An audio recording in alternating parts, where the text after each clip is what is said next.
Kleinman's new life bewildered him. This had occurred to him one day 2 years ago as he waited in the express line at the Whole Foods on Brattle, an apple in his hand. He had always been a man of deeds, not the sort of person who enjoyed a life of leisure, but now, alone, everything once again seemed to be a test. He missed Ginger. In his accounts at A.G. Edwards, Mellon, and Smith Barney, he had almost $12 million. But this treasure, though it had been his life, his entire life, meant nothing to him at all. The apple was 80 cents. He said, "There's been a mistake." "How was that?" asked the cashier, whose name tag said Isabella. She had black hair, eyes dark as stones. $1 for an apple," he said. "That's a mistake. 80 cents, not $1. An apple should be a nickel.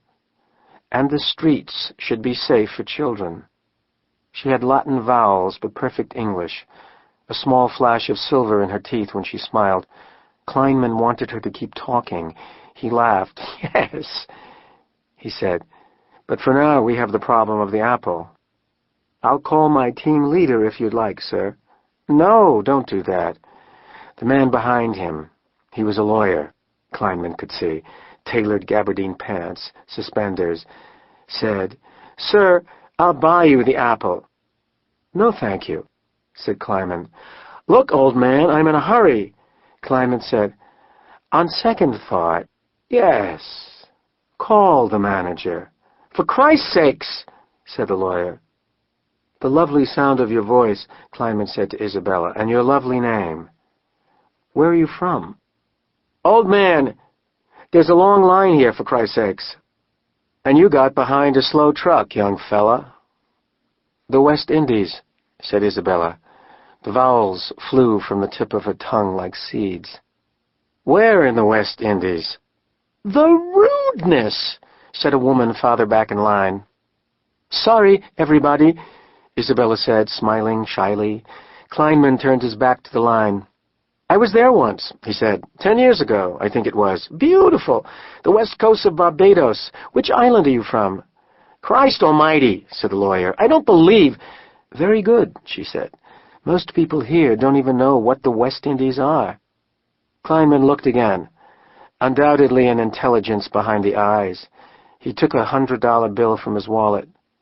The manager appeared. "Can I help you?" "I'd like to apply for a job." "For Christ's sakes," the lawyer hissed. "I don't believe it. Don't hire the kook." Kleinman set the 100 on the register.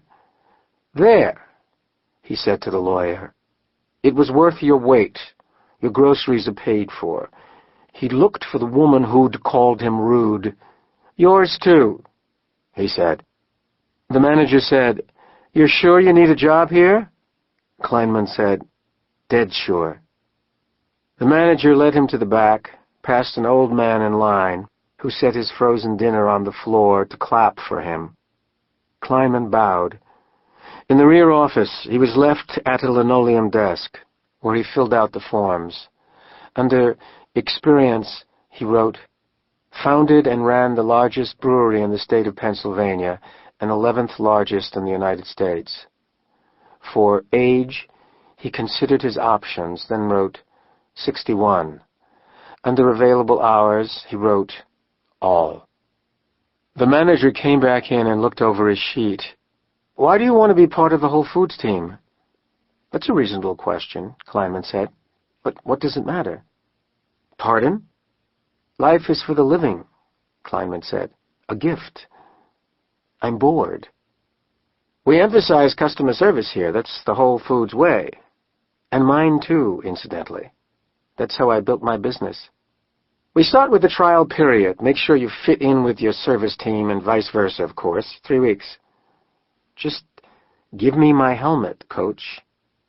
The manager didn't smile. "When can you start?" "I'd like to work when Isabella works. We work in service teams here." "Then put me on her team." "Hold on a second," he said. He disappeared through the door. Several minutes passed. Inside the desk drawer was a cross pen in an inlaid wooden box. Kleinman used to do the same thing at the brewery. He looked around for the hidden camera. Finally, the manager returned. "Isabella says that's fine," he said. "When would you be available to start?" "Yesterday."